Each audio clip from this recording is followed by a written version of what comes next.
Chapter 9. And Elisha the prophet called one of the sons of the prophets, and said unto him, Gird up your loins, and take this vial of oil in your hand, and go to Ramoth Gilead. And when you comest there, look out there Jehu the son of Jehoshaphat, the son of Nimshi, and go in, and make him arise up from among his brethren, and call him to an inner chamber. Then take the vial of oil, and pour it on his head, and say, Thus saith the Lord, I have anointed you king over Israel. Then open the door, and flee, and tarry not. So the young man, even the young man the prophet, went to Ramoth Gilead. And when he came, behold, the captains of the host were sitting, and he said, I have an errand to you, O captain. And Jehu said, Unto which of us all? And he said, To you, O captain. And he arose and went into the house, and poured the oil on his head, and said unto him, Thus saith the Lord, the God of Israel, I have anointed you king over the people of the Lord, even over Israel.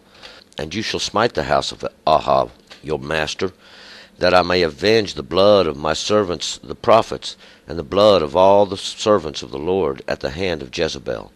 For the whole house of Ahab shall perish, and I will cut off from Ahab every man-child, and him that is shut up, and him that is left at large in Israel. And I will make the house of Ahab like the house of Jeroboam the son of Nebat, and like the house of Baasa the son of Ahijah. And the dogs shall eat Jezebel in the portion of Jezreel, and there shall be none to bury her. And he opened the door and fled. Then Jehu came forth to the servants, and one said unto him, Is all well? Wherefore came this mad fellow to you? And he said unto them, You know the man, and what his talk was. And they said, It is false. Tell us now.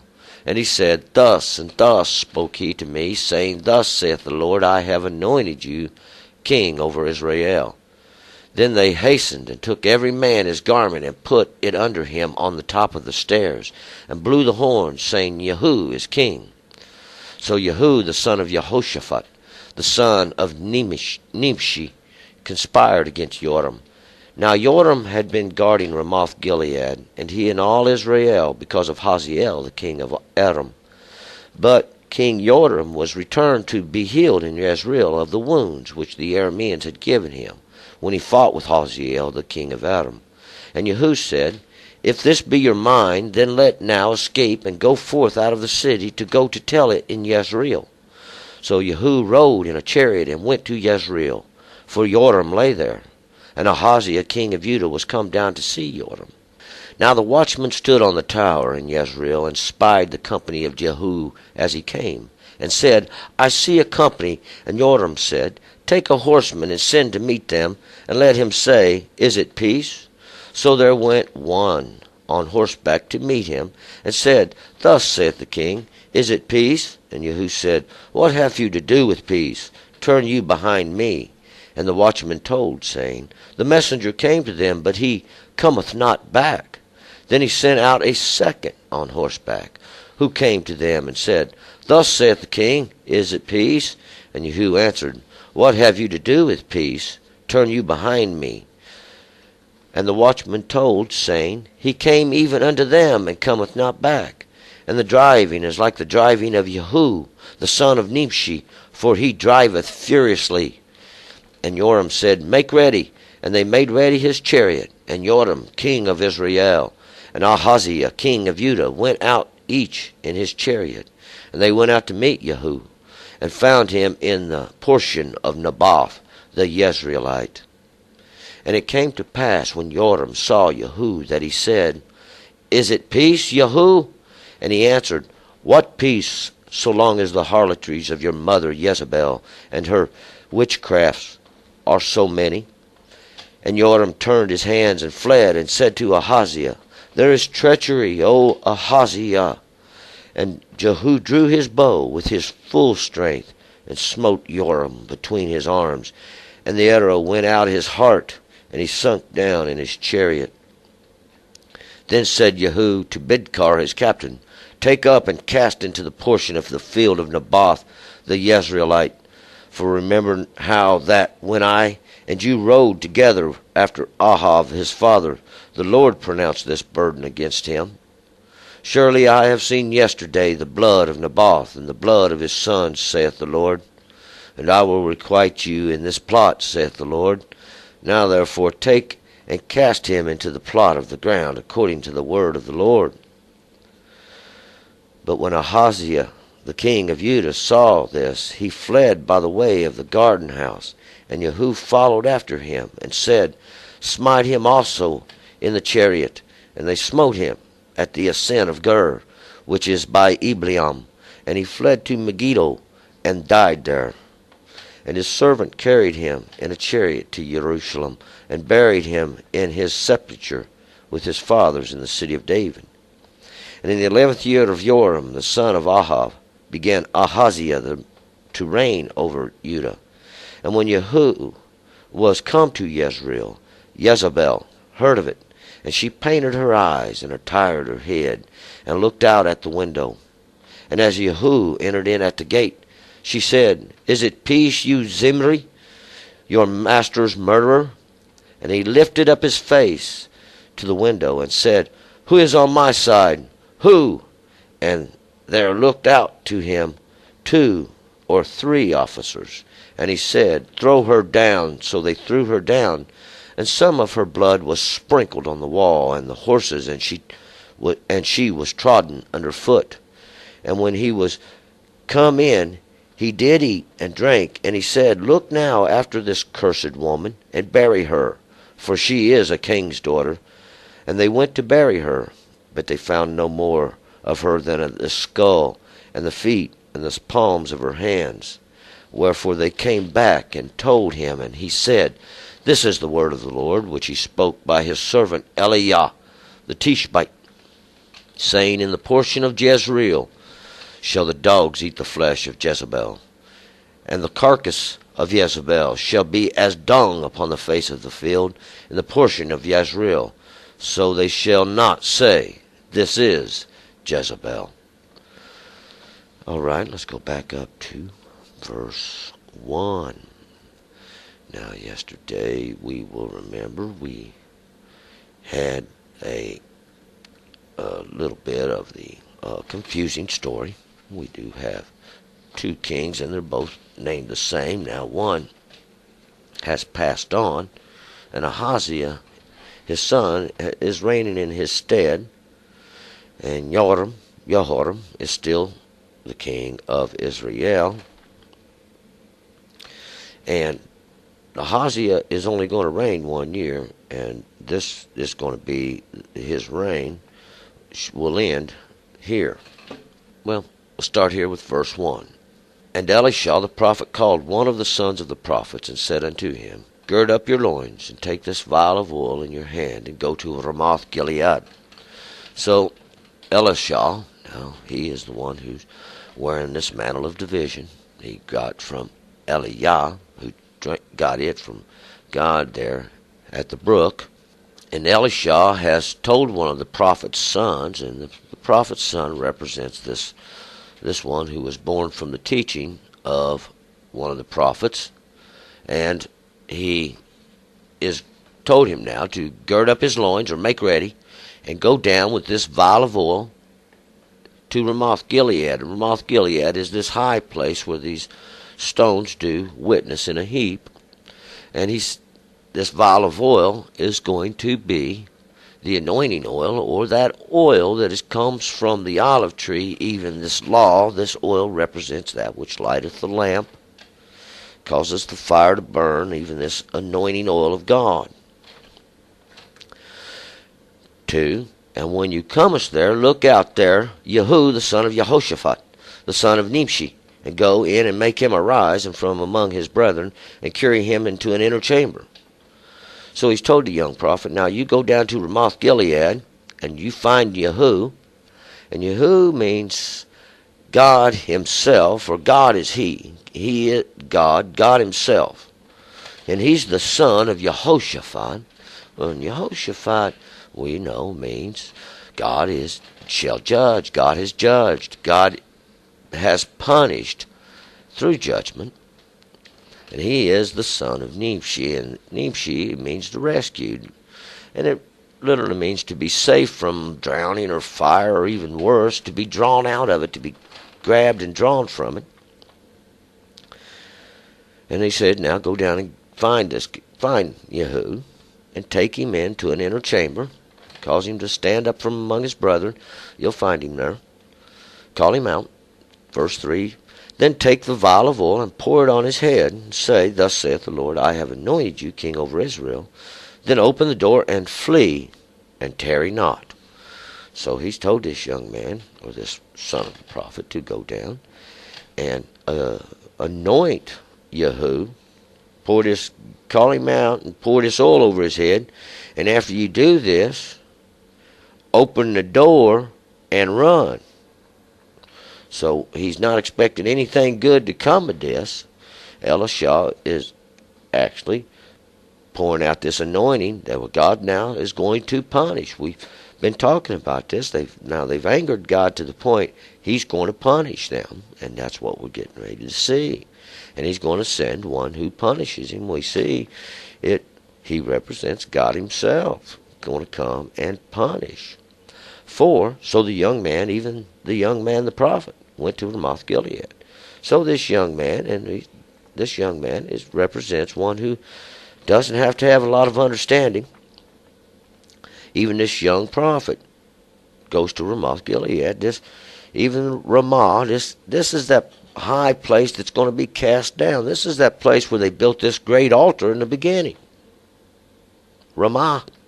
So, and we're going to see these stones that this altar was built out of, we're going to turn into a heap and make a witness out of them. And they represent in a higher understanding, even this greater understanding then. 5, and when he came, behold, the captains of the host were sitting. And he said, I have an errand to you, O captain. And Jehu said, unto which of us all? And he said, to you, O captain.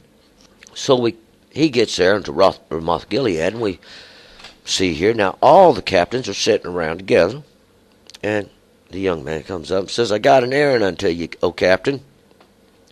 And Jehu speaks up out of the man, and he says, well, which one of us? Well, we're all captains here. And he said, unto you, O captain. So now he's identified Jehu. He's called him out of his brethren, made him stand up, made him rise up. And he arose and went into the house, and poured the oil on his head, and said unto him, thus saith the Lord God of Israel, I have anointed you king over the people of the Lord, even over Israel. So the young man, he anoints Jehu with this oil, even this anointing oil of God. And he tells him, I've anointed you king over all the people of the Lord, even over all Israel. And Israel represents these tribes. Gone will be scattered here just shortly. And so this kind of takes Jehu by surprise. 7, and you shall smite the house of your master, that I may avenge the blood of my servants, the prophets, and the blood of all the servants of the Lord at the hand of Jezebel. So when the young man's telling Jehu, as he pours the oil on him, he's anointing him king over all Israel, that you shall now go and smite the house of Ahab, and avenge the blood of his servants, the prophets. We remember now, because it says the ones who Jezebel has slain. And we remember from when Eliah was running from Jezebel and Ahab, that she had killed all the prophets of God except for him. He was one of the last ones. Of course, there were several that had escaped. Obadiah had hid a couple bands of 50s in the caves. 8, for the whole house of Ahab shall perish, and shall cut off from Ahab every man-child of him that is shut up, and him that is left at large in Israel. And we'll remember, this is exactly what Eliah pronounced against Ahab and his house. He said, except it's not going to, because, remember, Ahab humbled himself and went softly now before the Lord. And God put this off till his sons would be born. 9, and I will make the house of Ahab like the house of Jeroboam the son of Nebat, and like the house of Baasa the son of Ahiah.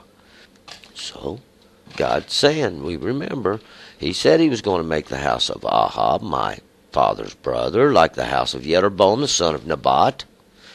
And Jeroboam, we remember, was the one who caused Israel to go astray through this great error of this alternate altar.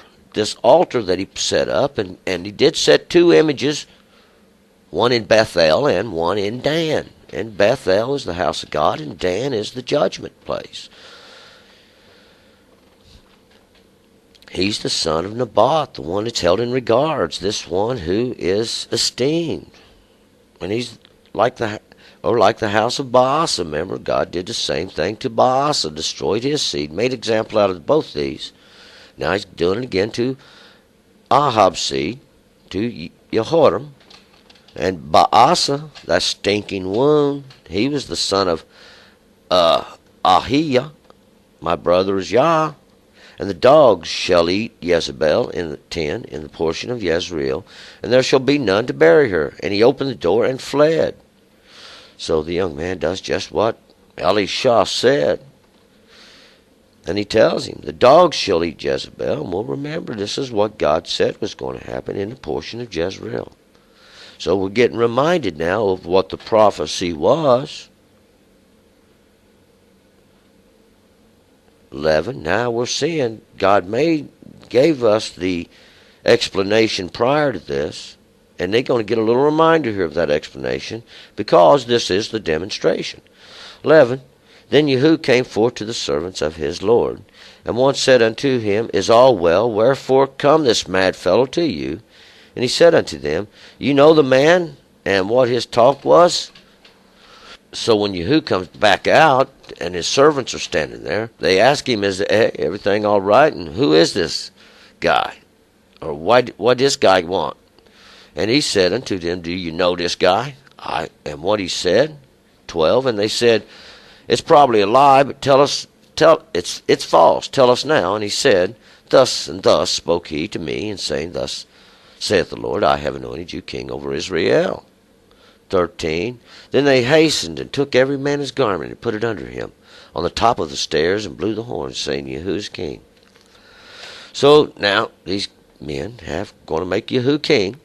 Jehu is Yah himself. And this garment on the top of the stairs, this top of the stairs don't really fit the description here. But what we're saying, what it really means is that as he came forth, walking to him, and they all spread their garments out before him as he came forth walking. They throwed out their garments before him so he could walk on them, and they blew their horn. And these garments represent their understandings, this thing that God had give them or put over them, this covering, this garment of understanding or protection. They spread before him, and he walks on their garments. And they blow the horn, and they say, Jehu is king. 14. So Jehu, the son of Jehoshaphat, the son of Nimshi, conspired against Joram. So now the son of Jehu, that's God himself, he's the son of God shall punish through judgment. He's the son of those who were rescued, the rescued of God.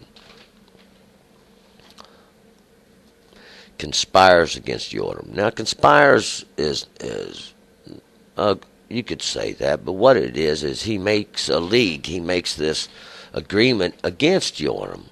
He makes a league or gets some people together against Joram or against Yah's exalted.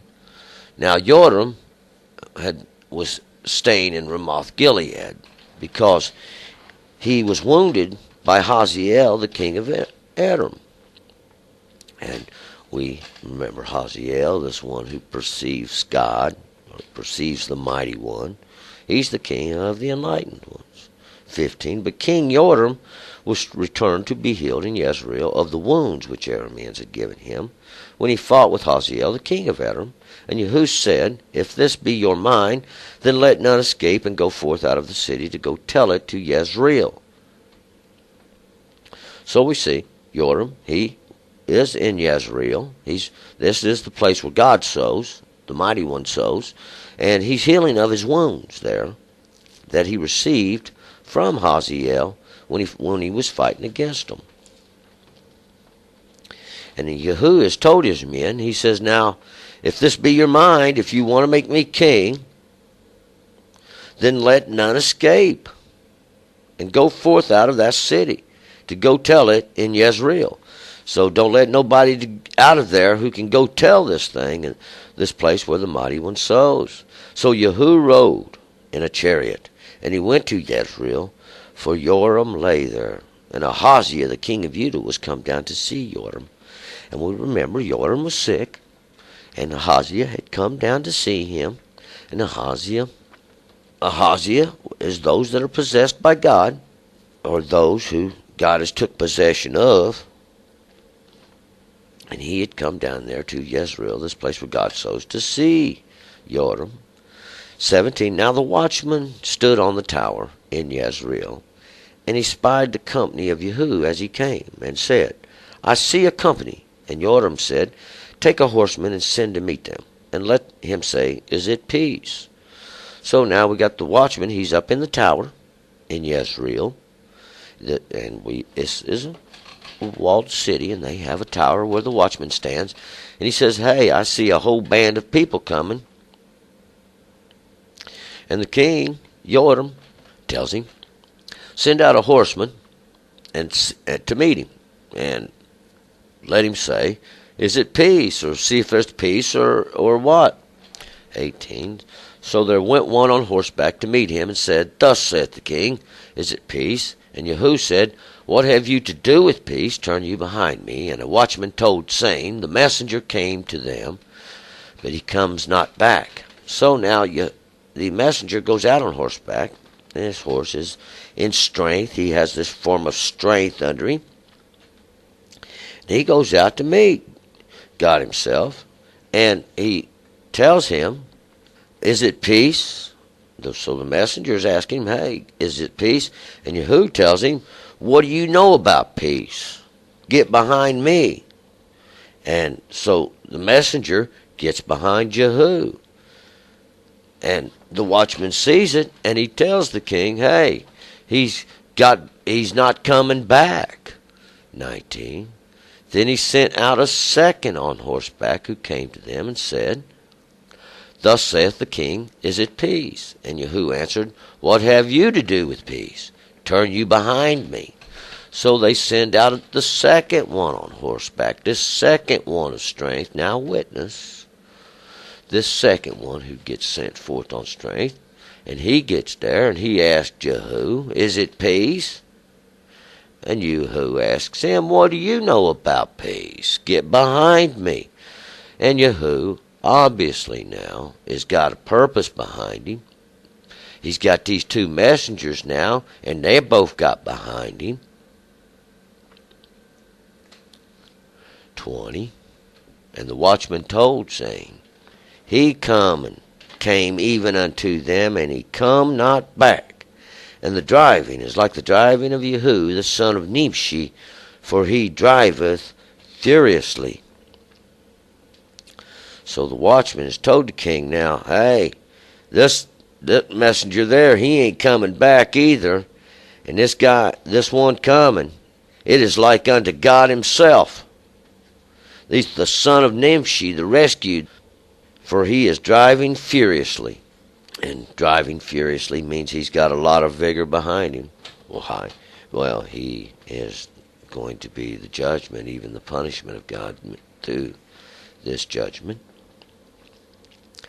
And Joram said, make ready. And they made ready his chariot. And Joram, king of Israel, and Ahaziah, king of Judah, went out, each in his chariot. And they went out to meet Jehu. And they found him in the portion of Naboth the Jezreelite. So now we see now these two going out in their chariots, these places where they stand, and they try to steer the people. Even was one king of Israel, the other king of Judah, Ahaziah, the king of Judah. Those that God possesses, those that God's taken over. And Joram, the one God has exalted. King of Israel, those 10 tribes being scattered, each now in his chariot have gone out to meet Jehu, God himself. And they found him in the portion of Naboth, the Jezreelite. And we'll remember Naboth. And Naboth is this fruit. He's the fruit now, but it's from the very top of the tree. It's the best fruit, that which has got all the light, see. And they found him there in the portion of Jezreelite, and he is the Jezreelite, and this is the place. He's from the place where God sows. And we'll remember Naboth had that vineyard there. That Jezebel had sinned, conspired against him now, and killed him. 22, and it came to pass when Joram saw Jehu, that he said, Is it peace, Jehu? And he answered, What peace? So long as the harlotries of your mother Jezebel and her witchcrafts are so many. So as soon as Joram sees Jehu, gets close enough where he can communicate, he yells, Is it peace, Jehu? And he answers, What peace? So long as the harlotries of your mother Jezebel. And his mother, we remember, is Jezebel. And Jezebel means to cause to question the exalted. Now, she is the one that's caused them to question the exalted. They don't even know who God is anymore. Don't have no understanding of God. These are the harlotries that she's committed. See, these are the harlotries she represents. These harlotries are causing them now to go into these other understandings. And her witchcrafts, these things she's practiced, these sorceries, all these manners of worship that God has commanded that you don't do. Now, this is what she represents to God. 23, and Joram turned his hands and fled and said to Ahaziah, There is treachery, O Ahaziah. So Joram sees now Jehu means business. And he's turned his hands, and he's running. And he screams out to Ahaziah, There's treachery, O Ahaziah. Treachery is not a good word. Deceit should be the word that's used here. There is deceit, O Ahaziah. Yeah, there is deceit, and we know from which side it's been coming from. See, because Jezebel, that's who Joram's mother is. She's the one been deceiving now, and this deception is going to be turned upon his head. And Jehu drew his bow with his full strength and smote Joram between his arms, and the arrow went out his heart, and he sunk down in his chariot. So God himself, see, has drawn his bow now, and this bow represents that which is going to let go of the arrow with full strength. Full strength, and I mean without pity, and he smote Joram right in the back between his arms, right between his shoulder blades. And the arrow went out his heart. Dropped him right there in his chariot, this place where he used to control the people, or where he used to steer now, that chariot where he stood and had the reins in his hands. Then said Jehu to Bidkar his captain, Take up and cast him in the portion of the field of Naboth the Jezreelite, for remember how that, when I and you rode together after Ahav his father, the Lord pronounced this burden against him. And we'll remember that's exactly what God had pronounced against the seed of Ahav. See, Bidkar is this piercing, and he is the captain of Jehu. And Jehu, this piercing, this arrow just pierced Joram. This truth, this of God, pierces, see, and this is that piercing. And he's told him, now throw his body in the field of Naboth. And Naboth, once again, is that fruit from the top of the tree. That's where God sows his seed. And we're going to be reminded now once again, of what God said he was going to do. Surely, it's 26. I have seen yesterday the blood of Naboth, the blood of his sons, saith the Lord, and I will requite you in this plot, saith the Lord. Now therefore take and cast him into the plot of the ground, according to the word of the Lord. And that's what Jehu told Bidkar to do. Cast him now, just like God said, because yesterday God says, I remember now the blood of Naboth. I'm calling to your memory too, because this is what God is going to do now.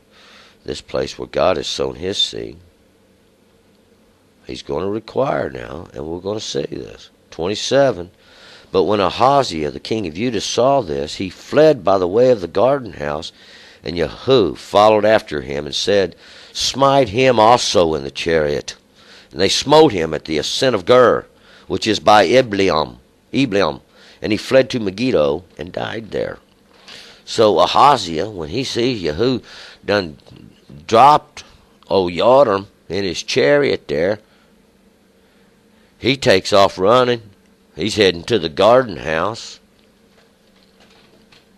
But Jehu's following hot after him, right on his heels. And he yells, kill him as well, smite him there in his chariot as well. And they did, and they smote him at the ascent of Gur. So now they've got Ahaziah too. Now we see how Ahaziah's little 1 year reign has come down. See, Ahaziah's 1 year reign. He was the son of Athaliah, those afflicted and oppressed by God. She was the daughter of Omri, the student. God's been trying to teach this lesson all along. They've dropped him there by Gur in his chariot. This is the place of sojourning. This is the place where they work. This is the place where they go and work. It's by Ibleam. That's those that are devouring the people. And he fled on over to Megiddo and died there. And Megiddo is this place of the multitudes. 28. And his servants carried him in a chariot to Jerusalem, and they buried him in his sepulchre of his fathers in the city of David. So his servants gathered him up, and he's down dead in his chariot anyway, and they just take him on in his chariot to Jerusalem. Jerusalem, once again, is this place of the teachings of peace, these peaceful teachings. They leave him in his chariot, this place where he used to stand, and control the reins from there. And they bury him there in his grave in the city of David. And the city of David, we'll find out, was Milo. They will call it Zion. Some believe it's Jerusalem, but it's not. It's Milo. Milo is that rampart, that ramp that goes up to get over the wall. 29, in the 11th year of Joram, the son of Ahab, began Ahaziah to reign over Judah. So that's when Ahaziah began to reign over Judah. It was in the 11th year of Joram. And the 11th year, 11 means disorder. There's always disorder before understanding. And that's what the whole last chapter represented, this great disorder. This great disorder of understanding. This great disorder of this circle. Because it had much order. God's putting a little order to it now. He's sending a little judgment down, a little punishment. 30. And when Jehu was come to Jezreel, Jezebel heard of it. She painted her eyes and retired her head and looked out at the window. So God himself's coming to Jezreel, this place where God sows. And Jezebel's heard of it. Well, she knows there's been a big fight just outside the city walls. The watchman, he's surely seen it all. And everybody knows now, Joram, her son, done been dropped. And so's Ahaziah. And she's done painted up her face and put her hat on.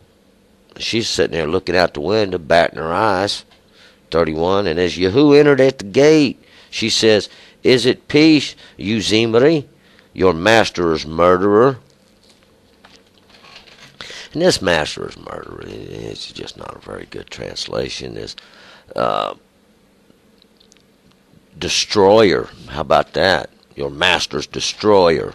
This would probably be a better translation. And Zimri are those that make the music of God. Remember?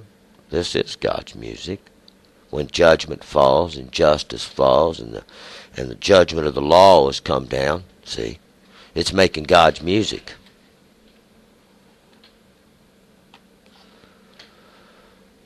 This master's destroyer, this one who was the master, he ain't the master no more. God done told the master he was going to bring him down, and now we're seeing that's exactly what God's told. See, they didn't consider the end of all these things. God done told him in the beginning what was going to happen. See, 32, and he lifted up his face at the window and said, "Who is on my side? Who?" And there looked out to him 2 or 3 officers. Now witness now these 3 officers. Witness now, because this is the complete officiation of all this. God has officiated. God has assigned these here already. And when Yahuwah says, "Who's on my side?" several come forth. 33, and he said, "Throw her down." So they threw her down, and some of her blood was sprinkled on the wall and on the horses, and she was trodden under foot. So they throw Jezebel out of the window up above. She makes a little splash. Some of her blood goes up on the wall, and this wall represents this thing that they've built and made this enclosure. This is the enclosure thereof that they've made in Jezreel. And some of it splashes on the horses. These are the strengths that they had, this blood. And she was trodden underfoot, just like God said, trodden underfoot. The paths of men shall walk over. 34, and when he was come in, and he did eat and drink, and he said, "Look now after this cursed woman, and bury her, for she is the king's daughter." She is a king's daughter. So Yahuwah, after he's had something to eat and drink, the deed's done now. He tells some of his men, he says, "Now go out and bury this cursed woman," because that's what she has been to all of Israel, causing them to question the exalted, question who God is. They've set up their Baalim and had their Baal, and they've worshipped all manners of idolatry. 35, and they went to bury her, but they found no more of her than the skull and the feet and the palms of her hands. So when they went to get her, she's gone. Why? Oh, we're going to find out now. The word of God's come down on her, just like God said was going to happen. They couldn't find nothing but the skull. The skull is that which rolls away. See, the head represents what's left of the head. There ain't nothing left there now but the ball, the little round skull that's left there, and the feet. And now we can see there where she's been, the palms of her hands. That just represents the work. So this is always going to be evident. God's going to make a great example out of it. 36, wherefore they came back and told him, and he said, "This is the word of the Lord, which he spoke by his servant Eliah the Tishbite, saying, In the portion of Jezreel shall the dogs eat the flesh of Jezebel." And we'll remember this is exactly what just happened. And that's exactly what God said would happen. That's exactly what Elijah said would happen, or Eliah. My mighty one is God. Was the Tishbite. We know who the Tishbites are, those who are coming out of captivity. See, those who are coming back from this captivity, even this captivity of the end time of the great king of Babylon, even the king of confusion himself. And he said, now the dogs are going to eat Jezebel, that one who's caused all the nations to question the exalted, who God is. And that's exactly what happened. 37, and the carcass of Jezebel shall be as dung upon the face of the field in the portion of Jezreel, so that they shall not say, this is Jezebel. So God's going to make that great example. The dogs are going to clean up. See, the dogs are going to clean up after this mess, because that's the punishment against them. They'll be as dung, that which is unclean upon the face of the earth. And they won't be able to say this is Jezebel no more, because there won't be nothing left. And we hope that sooner or later, not even the memory thereof. All right, we're going to move on to chapter 10.